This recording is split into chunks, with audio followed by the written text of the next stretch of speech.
गरीब बनकर बैंक पहुंचा करोड़पति मालिक। कर्मचारियों की सच्चाई देख पैरों तले जमीन खिसक गई।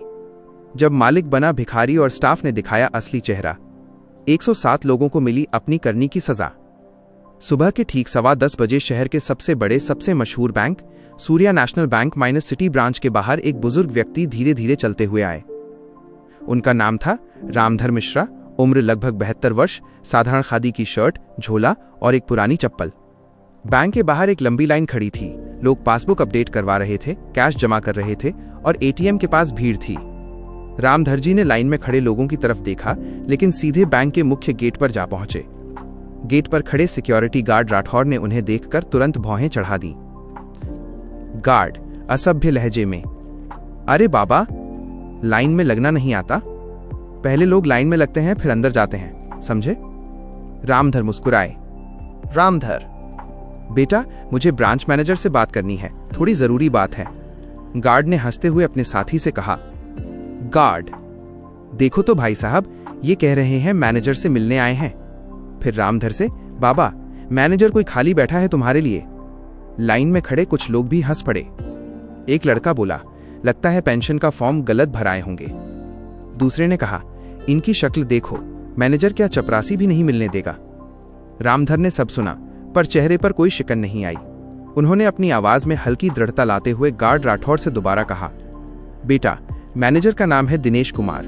मैं उन्हें जानता हूं और मुझे तुरंत उनसे मिलना जरूरी है। तुम बस मेरा नाम रामधर मिश्रा अंदर बता दो, वो तुम्हें खुद बुला लेंगे। गार्ड राठौर जोर से हंसता हुआ पूरे बैंक को सुनाते हुए, ओ दिनेश कुमार सर, क्या बात है, पेंशन धारक से सीधे मैनेजर साहब के दोस्त बन गए।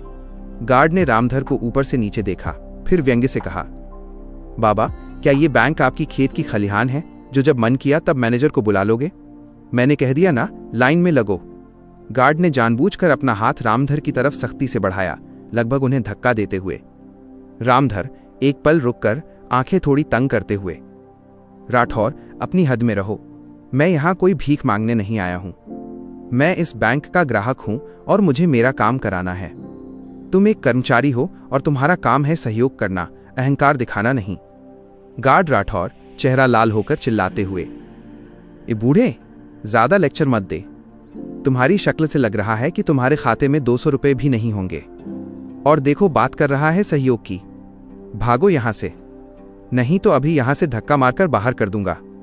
लाइन में खड़ी भीड़ अब शांत हो गई थी। सब यह झगड़ा देख रहे थे। शीशे के केबिन के अंदर बैठी अंजलि के चेहरे पर एक शातिर मुस्कान थी। बाहर गेट पर राठौर और रामधर के बीच धक्का मुक्की हो रही थी। राठौर ने जैसे ही रामधर को जोर से पीछे धकेला, अंजलि ने इंटरकॉम का बटन दबाया।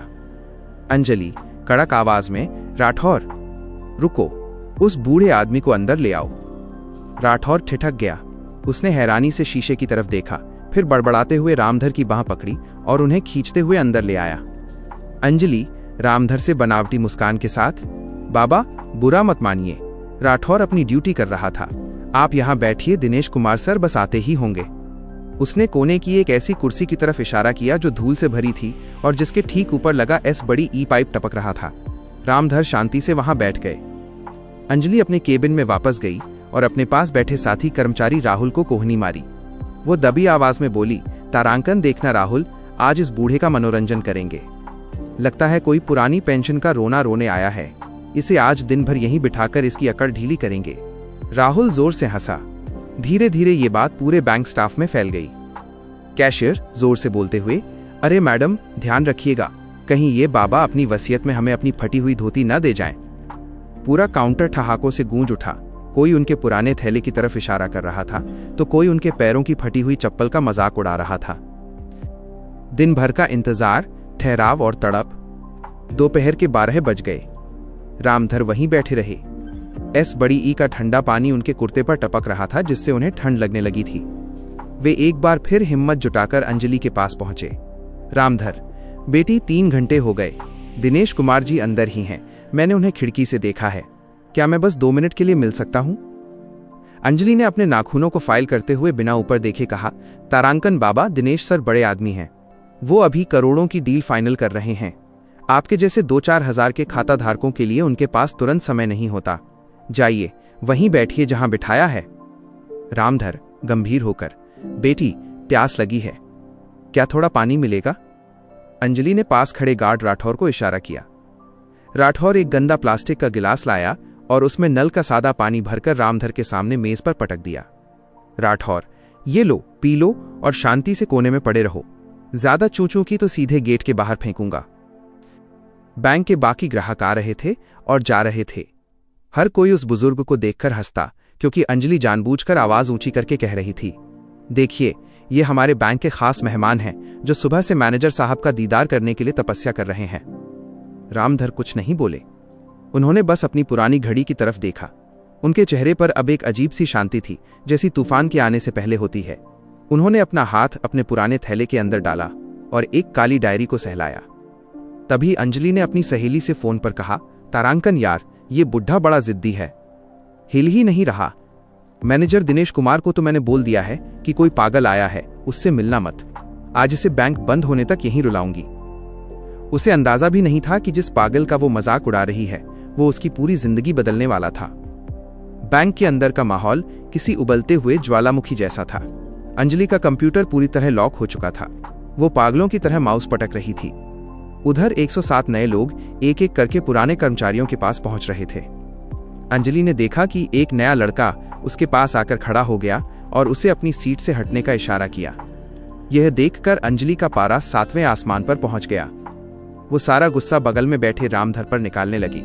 अंजलि चिल्लाकर, अरे ओ बुढ़े, ये क्या तमाशा लगा रखा है? एक तो मेरा कंप्यूटर नहीं चल रहा, ऊपर से ये नए फकीर बैंक में घुस आए हैं। तू अब तक यहीं बैठा है? निकल यहां से, निकल, वरना धक्का मार के बाहर कर दूंगी। रामधर कुछ नहीं बोले। वे बस चुपचाप अपनी धूल भरी कुर्सी पर बैठे रहे। उन्हें अचानक जोर की खांसी उठी। वे खांसते रहे, चेहरा लाल हो गया, लेकिन अंजलि का दिल नहीं पसीजा। अंजलि घृणा से, थू है तुझ पर, यहां बैठकर अपनी गंदी बीमारी फैला रहा है। बैंक है या कोई अस्पताल? ओ ए राठौर, देख क्या रहा है? इस बुढ़े को उठा और गेट के बाहर फेंक। इसकी हिम्मत कैसे हुई मेरी मेज के पास बैठने की? भिखारी कहीं का, तेरी औकात क्या है जो तू मेरे सामने बैठा है? अंजलि की गालियां और चिल्लाना जारी था, लेकिन रामधर ने एक शब्द भी नहीं कहा। वे बस अपनी पुरानी घड़ी की तरफ देख रहे थे। तभी उन 107 नए कर्मचारियों ने एक साथ काम शुरू किया। उन्होंने बिना किसी शोर के पुराने स्टाफ को कुर्सियों से उठाना शुरू कर दिया।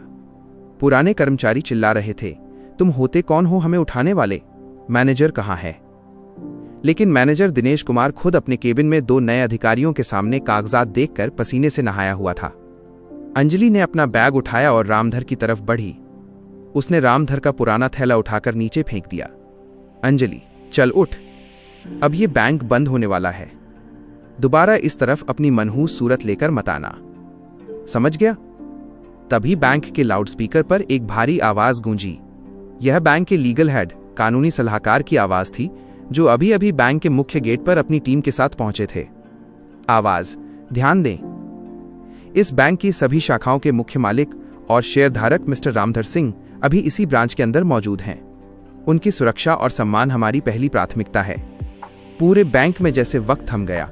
अंजलि का हाथ, जो रामधर को धक्का देने के लिए उठा था, हवा में ही जम गया। तभी वे 107 नए कर्मचारी, जो अब तक खामोश थे, एक साथ रामधर की ओर मुड़े और एक सुर में बोले, good evening sir. Manager Dinesh Kumar cabin से बाहर भागा भागा आया और सीधा रामधर के पैरों में गिर गया। दिनेश सर, हमसे बहुत बड़ी भूल हो गई। हमें अंदाजा भी नहीं था कि आप खुद यहां तशरीफ लाएंगे। रामधर का पहला और आखिरी वाक्य। रामधर अब भी खांस रहे थे। उन्होंने अपनी जेब से एक रुमाल निकाला, मुंह पोंछा और पहली बार अंजलि की आंखों में देखा। उनकी आंखों में कोई गुस्सा नहीं था, बस एक गहरी निराशा थी। वे धीरे से खड़े हुए। उन्होंने अपना वो थैला उठाया जो अंजलि ने नीचे फेंका था।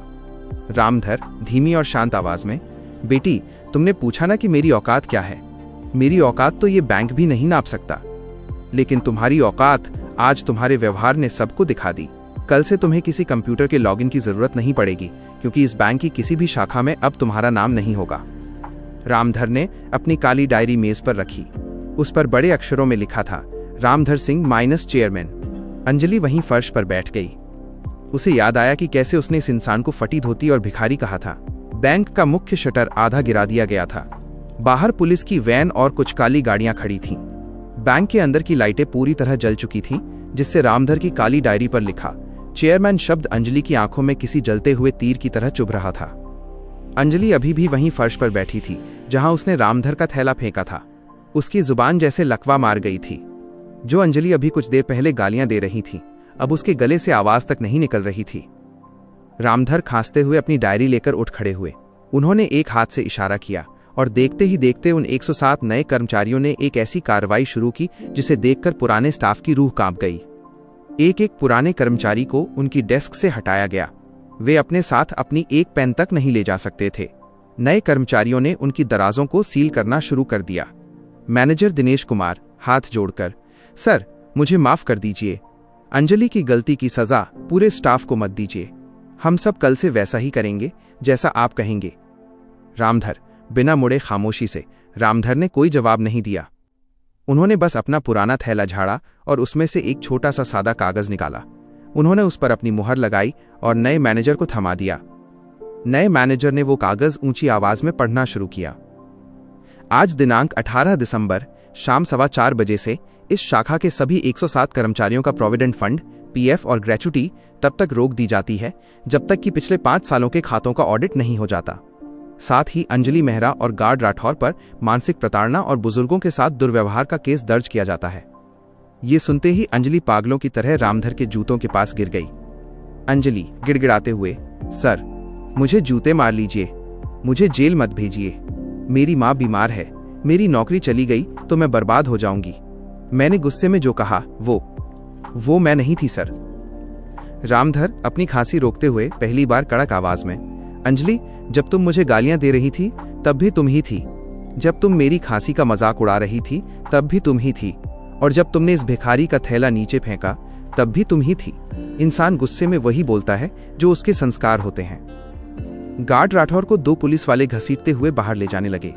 उसकी वर्दी से बिल्ले बैजेस नोच लिए गए थे। वो वही राठौर था जो सुबह रामधर को नाली में फेंकने की बात कर रहा था। अब वो खुद धूल में लिपटा हुआ था। रामधर धीरे धीरे बैंक के दरवाजे की ओर बढ़े।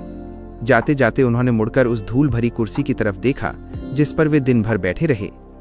रामधर, अंजलि इस कुर्सी को कभी साफ मत करवाना, इसे यहीं रहने देना ताकि जो भी नया स्टाफ यहाँ आए उसे याद रहे कि कुर्सी पर बैठा शख्स ग्राहक बाद में होता है, पहले एक इंसान होता है।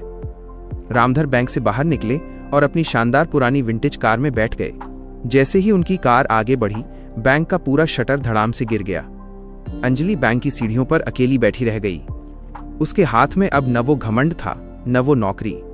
उसके सामने वही गंदा प्लास्टिक का गिलास पड़ा था जो राठौर ने रामधर के सामने पटका था। उसने कांपते हाथों से उस गिलास को उठाया और अपनी किस्मत पर फूट फूट कर रोने लगी। आज बैंक का हिसाब बराबर हो चुका था।